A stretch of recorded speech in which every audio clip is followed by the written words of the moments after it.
It's been beautiful and so rewarding, and I can't believe that people that we've never met before have been messaging us on socials and sharing their stories and, pardon the pun, but confiding in us. Yeah. Hey lovers, welcome to Kylie Behind the Scenes, the show where two Kylie Minogue superfans delve deep into her ever-evolving wardrobe and discuss the amazing costumes and what they mean to us. I'm Owen, people know me as Owen Minogue. And my name is German Bold Italic. Sorry, it isn't. My name is Joe, as you're all aware by now. But German Bold Italic is a Kylie song, and we've been holding that joke for the entire podcast series. We just wanted to please. Yeah, it is a great song, but we just wanted to please some of the hardcore fans. So now that we've done that, got that off our chest. Yeah. Joe, what have you got for us today? Well, we're looking at a costume that is actually my favourite of all time, in fact. So let me tell you, today we're looking at the Pink Showgirl costume from Showgirl, the Homecoming Tour. Awesome, and it's so beautiful as well. It really is. I would have come up with a creative intro, but there is a whole lot of look with this costume. With that, let's get to it. Just to begin though, before we get into it properly and give you the full deep dive, go and check out the show notes.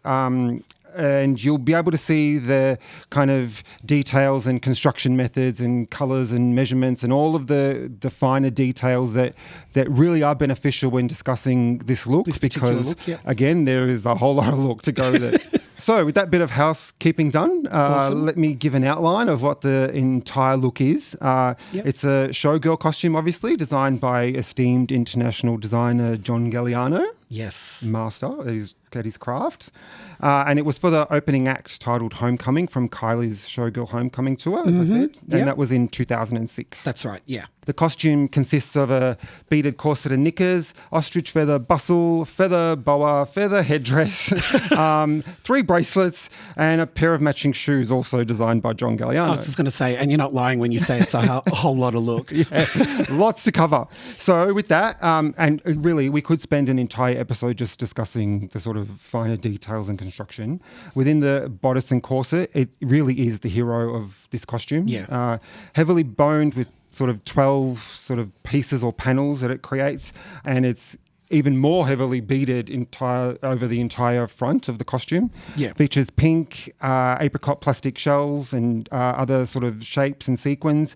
Bugle beads, there's smaller sequins on the waistline that are in like a opalescent sort of pink and amethyst colour, and there are Swarovski crystals basically wherever there isn't anything else. Kylie is Swarovski. She should be the face of the brand. Yeah, absolutely. And the bustle, constructed of 11 feather boa sort of tails, if you want to call them that. Yep. So it's probably the other sort of hero piece in the costume. Yeah, because you need a bustle when it's showing. Absolutely. And probably the thing of note within them is that there's sort of these opalescent little strands within the feathers that sort of look like tinsel. Tinsel, yeah. Yeah, so when she's on stage, you get these like little flecks and sparkles within the feathers as well. And I never knew that until we actually went in, we saw it up close, that there are those tiny details. Which, yes. Yeah. And if you have been following carefully and you've been checking the podcast all along, there is promo on the Arts Centre Melbourne Instagram. Yes. So go and check that out, and you can see the sort of behind the scenes look that we got, and this costume is featured in that. Yeah. And then probably the final hero piece, because it's a look of hero pieces, is the incredible headdress, yes, which is the showgirl moment, crown. really. Yeah, absolutely, a crown. Again, the feathers like the bustle and bolero with the tinsel within it.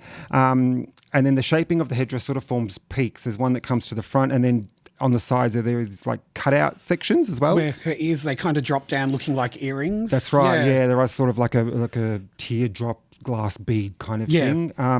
And with that, there is a crown of feathers across a central band. It's sort of like a mohawk, so it's done in that kind of a direction across the head. Like a gladiator type. Yeah, absolutely. Yeah. And then, of course, just to hold it in place, there's a nude strap with a sort of beaded cover strap, and all the beading on the headdress matches what's happening in the corset. And the final part of the look are the shoes that were also designed by John Galliano, and they are sort of a apricot leather and have diamantes on the heel and around the platform as well. And there's just a little fun fact, there's some gold hand painting done on them as well. Oh, so okay. there's been touch-ups, and at some point they were also resold. So SOLE, not OLD.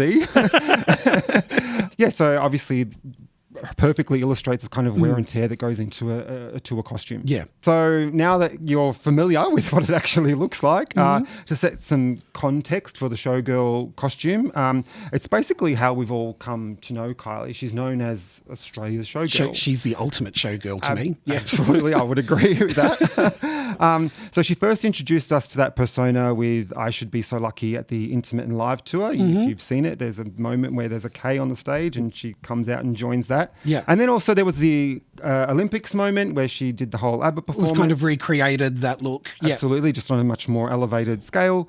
And there was the blue showgirl costume from the original Showgirl Greatest Hits tour. And then, of course, it culminates in this pink version of the showgirl costume as well. Yeah.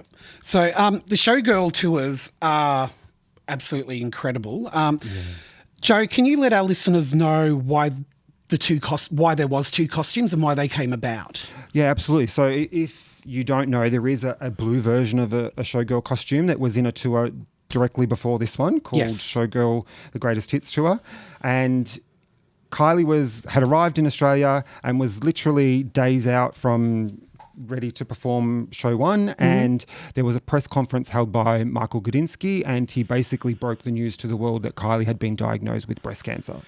I still remember where I was at that moment, and I kind of, God, I didn't really think I'd become emotional, but I still remember where I was working at that time. Yeah. And a friend of mine worked at a local radio station and had messaged me because he knew how much I was looking forward to this show, and he said, show's been postponed due to health reasons. And I thought, he knows how much I love Kylie, and I thought that he was just pulling my leg or trying to stooge me. Yeah. And I said, no, can't be. He goes, no, it's going to be postponed for a while. And I remember telling my boss, and she goes, okay, we're turning on the radio. And when the news came out, it was like it was heartbreaking because she was so young, and a lot of people said that as well. How can this happen to somebody? She's so young. That doesn't happen to people her age. And yeah, it's just one of those moments where you know where you were at the time. Sorry to take you off track there, but I just needed it. It was terrifying. I couldn't imagine how terrifying it would have been for her, but even just for a fan to hear that. And it's like people always say when somebody of a certain stature passes or gets ill, people go, "Oh, why are you so emotional about it for?" Yeah. But until it happens to somebody that you absolutely admire and look up to, it's like it's affected a family member. Yeah, it hits you personally because you're so invested. Yeah, exactly right. Sorry to sidetrack you there. No, not Get at myself all. Together. And you're right. I think if that moment is true for many fans, we all do remember where we were when we heard that news. Yeah. There's this thing that became known as the Kylie effect. And it was reported in the media after her diagnosis. And it was essentially that mammogram screenings had increased as a result of the sort of publicity surrounding her ordeal and what she was going through. Because a lot of people thought that it only happened to older women. So a lot of younger women, and even breast cancer affects men as well. So a lot of people were checking in and being self-aware and getting checked. Yeah, I do remember that coming up, but I couldn't remember the exact title of it. Yeah. Well, so much so that the Medical Journal of Australia sort of did a study on it. And I actually have a quote from there. And it says that there was a 20-fold increase in news coverage of breast cancer, which emphasised that young women do get breast cancer and that early detection was critical. And overall screening bookings rose 40% in the 2 weeks of the publicity, with a 101% increase in non-screen women in the eligible age group of 40 to 69 years. And then 6 weeks after the publicity, bookings remained at more than a third higher in non-screened women. Wow. Yeah, so it really did. I mean, it had a massive impact, and so much so that they even recommend that health advocates should have anticipatory strategies for whenever a celebrity announces an illness, just to be prepared for the kind of level of interest and infrastructure self-awareness. that they're going to require. Yeah, that's right. Wow, I had no idea about that. Wow. Whew. You good? Yeah, I'm good. That's just, those stats are mind-blowing. Yeah, they really are. Yeah. So with that then, fast forward through the obvious public reaction and Kylie's treatment and recovery, and 18 months later or so, we had the Showgirl Homecoming tour, which is how we got this costume. Yeah. Kylie herself on stage that opening night, once she'd made it back to the stage, had cheekily referred to herself being fashionably late. And as she said, and I mean fashionably. Yeah. and it really was. It was an absolute moment. Yeah. I still remember in Melbourne when, obviously being her hometown, when she came up from under the stage and the little pedestal that she was on turned around and she faced the audience. That moment, that standing ovation, that cheer was electric, and she just sat there. I think it would have been for a good 5 minutes, no kidding. It felt like that. Sucked in all of that energy. Wow. It was incredible. So then with the tour itself, Kylie had mentioned that she didn't want to redo exactly what had been done in the previous incarnation of the Showgirl tour. Yeah. And she said that it was because, having been through what she went through, basically she couldn't. She said that she didn't want to have a show that reflected who she was before, because she wasn't that person anymore. That's right, yeah. And understandably, I can completely get that. You can't have gone through something like that and not be changed. And then have to try and relive it again. Yeah, exactly. So then the show was sort of rejigged. They reworked the set list, reworked costumes, and put some breaks in a show where perhaps there wouldn't have been some before, to give her extra time to change. And also they included an intermission just to be conscious of her workload. And she didn't know if she would be able to handle it. So it made perfect sense. But it led to the costume going from the blue that we knew into this iconic pink one. Which is, I think, represents the breast cancer research and awareness as well. Yeah, I completely agree. Was it a little nod, perhaps, to breast cancer awareness and her struggle? Yeah.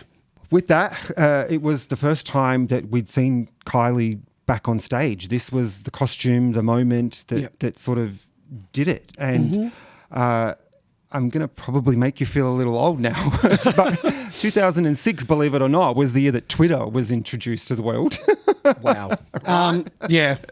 So already there was media attention. Yep. Already it was a massive story. And then social media was taking off. I think YouTube had been launched the year before that and was sort of finding its feet. And the whole notion of a feed-based social platform was gaining traction too. So that this costume, that moment, and then plus what was happening within society at the time really meant that it sort of went everywhere. It was instant. It was in all the papers, magazines. It was all over the TV, and rightfully so. She was back. Yeah, exactly. Did you want to tell us a bit more about how you felt when you saw your favourite piece up close? Well, obviously, I completely loved it. But the thing that I mean, beyond the costume itself, that always intrigues me with stuff like that is because as a fan, you're not privy to that information, but sort of how it's stored. And you know, I know we've spoken a little bit during this podcast how it is for other items. This one too, they love a bit of archival tissue paper. Yes, I think it needs it. Yeah, the acid-free tissue. Yeah. It's wrapped in that as well, and sort of there's some padding that gets rolled up and creates like a pillow that goes within the bodice itself. It's like a fabric bust. Yeah, kind of. Exactly. Just to sort of preserve the folds, because as we know, they degrade over time, and you don't want anything to sort of tear and damage. So, given that we know a little bit now about the costume itself, what are your sort of personal memories and connections to the Showgirl costume?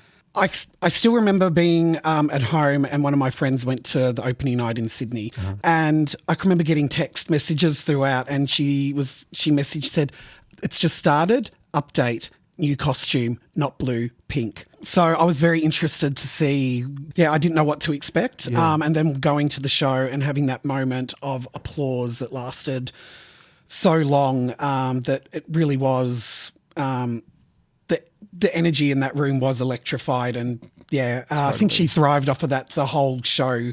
But it was a moment. I really don't think I can think of a word to describe how I felt. It was that moment that we didn't know if it was going to come. And actually being in the venue, knowing that we're here, she's here, the show's going to start. And yeah, the dimming of the house lights, the show starting, the overture, and then her coming back on stage as her homecoming in Melbourne. Really, yes, because I had exactly the same kind of thing. That being, I mean, it's special anywhere, but given that the tour was called Homecoming and Melbourne is her home, there was sort of an extra kind of level of significance to that moment. Yeah, knowing like when she mentioned that her family were there, like Danny was there, her brother was there, and her mum and dad were there, and I think even her Nain was there as well. To support her. And she said, and you're all of my extended family as well, was really, really beautiful. And just hearing her asking people who held on to your original tickets, which my hand went straight up. That was, as I said, I can't think of words to describe that moment because it was a moment we were so scared would never come.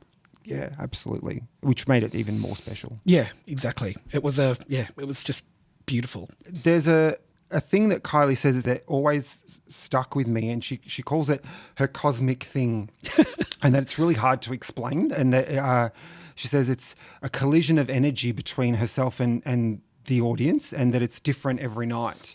And for me, this costume represents visually that connection. And because of the background and the context of what led to the costume existing at all in the first place, and then the sort of journey and how long it took for that moment to happen, it really was a collision of energy. She was proud to be there. We were proud of her for making it to that point. But it was presence. And she was still in that moment, and it really was this kind of collision of energy. So in regards to this costume, I know you've got a very, very, very special story to tell us.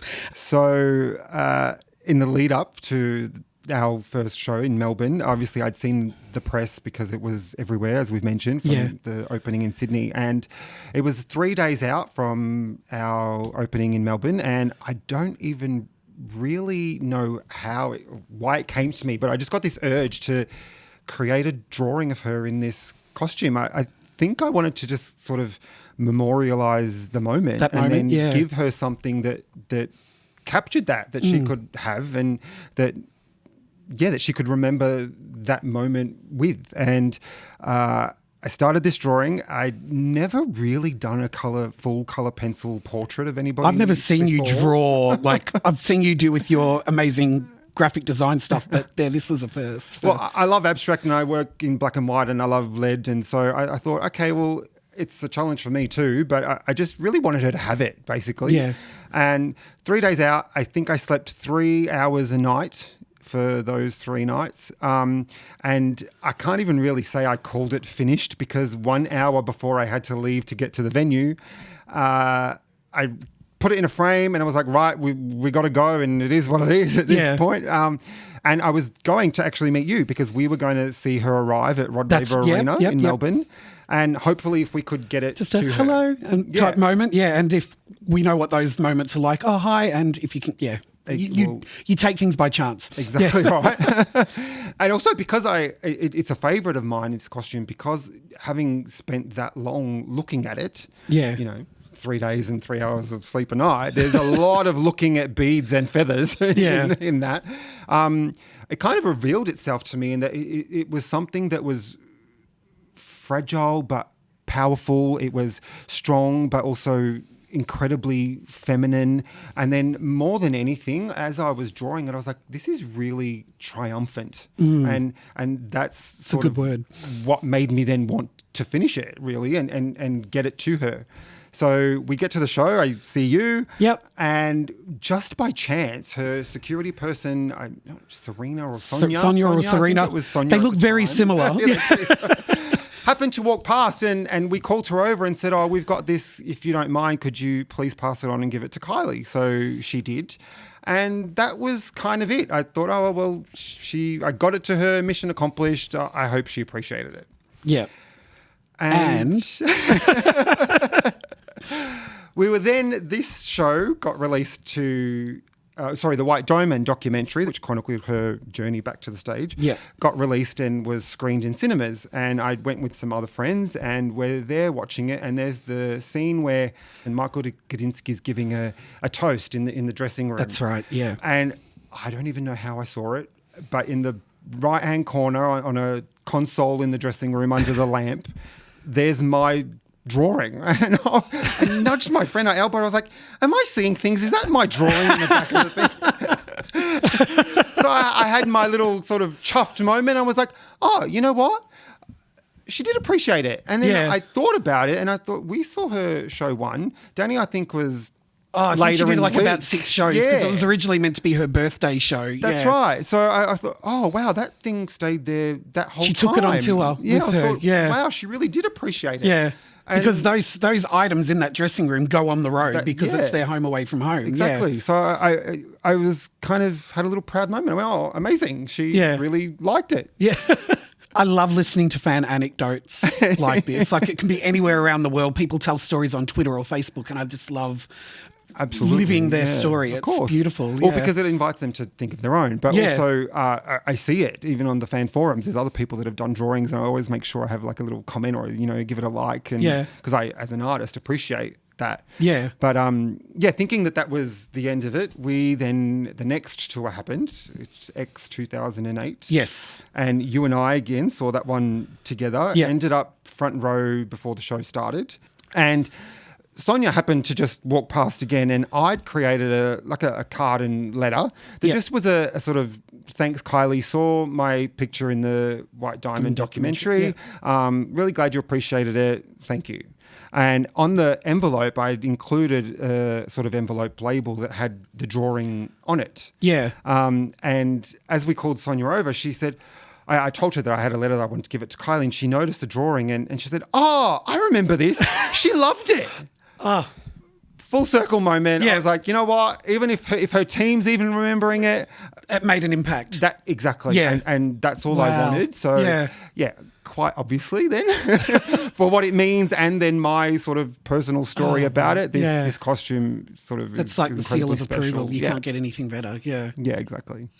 So with that, we've come to the end of our podcast series, and it's been one hell of a journey. This is something that I've never done before, and it was very nerve-wracking. And when approached, I was so excited. And I just knew that I had to touch base with you because of your amazing way of words, your detail in describing things and everything. And I don't think that I could have done this as a solo person. So this has been emotional. This has been amazing, and I just want to thank everybody that contacted us and made us part of this amazing journey. Thank you. And also thank you, because it's no secret with people that know me that I don't like to do things publicly, and I don't like to share too many things. You're a very private individual. Yeah, I am, and I have my opinions, but I keep them to myself. So when you approached me, I was like, no, not doing this. There's no way. That's not going to happen. But I'd been told previously by a clairvoyant that I needed to step out of my comfort zone. So before you'd even finished the end of your pitch, I went, yeah, we're doing this. Let's do this. And I'm so glad that I did, that I agreed to it. And look, let's be honest, Kylie Minogue isn't entirely out of the comfort zone area. Yeah. We're very familiar with her. She's been with us in terms of creating moments and experiences and friendships almost most of our lives. I think for me personally, given that sort of had happened, it became something that was incredibly transformative, just personally. I'm not the same person as I was before. It has completely been life-changing, and I have to thank you for inviting me to do this and let me get there. So thank you too. I'm so I'm so glad to hear that.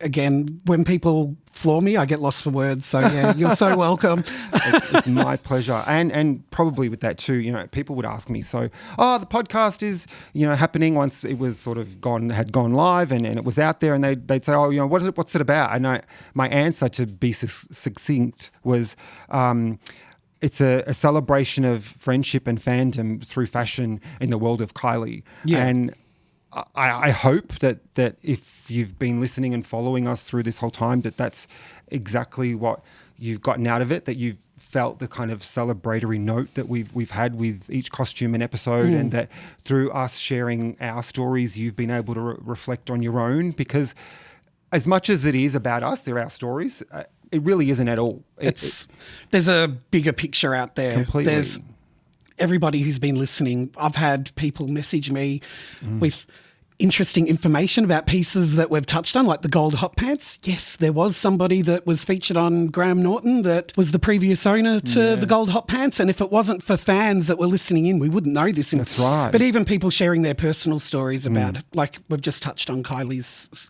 breast cancer survival, and people told me that they're in tears from the first episode because Kylie is part of our lives, and we all have stories that do involve her. And I've had people that say that they've been in dark places, which I have too. And Kylie's survival made them want to live again, which really touches me. Absolutely. And it's why we did this. It's exactly right. To have those kinds of moments, and even more lighthearted things like your story in episode 2 about not being able to watch Neighbours. Yeah, I know. I had a very close friend. She messaged me straight away after she heard it. She's like, oh my God, he lived my life. I had that same thing too. Yeah. My mum wouldn't let me, and I had to channel when she went and picked up Dad from the train station.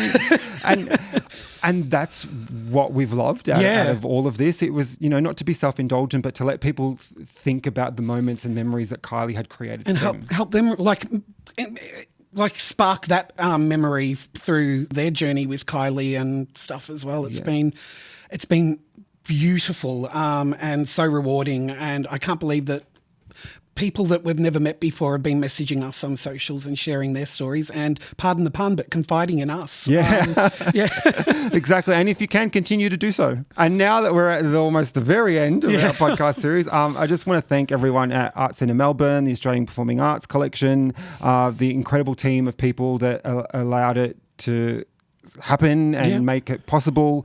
Our personal team, Ella, Nick, Claudia, Joy, Story Electric for co-producing.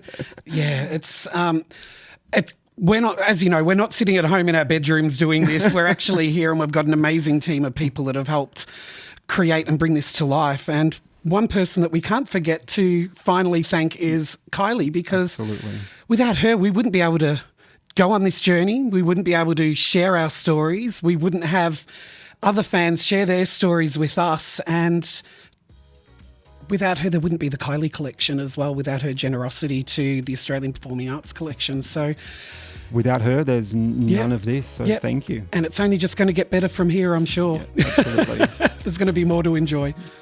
Thanks for listening. Hope you've enjoyed it. Thanks, everyone.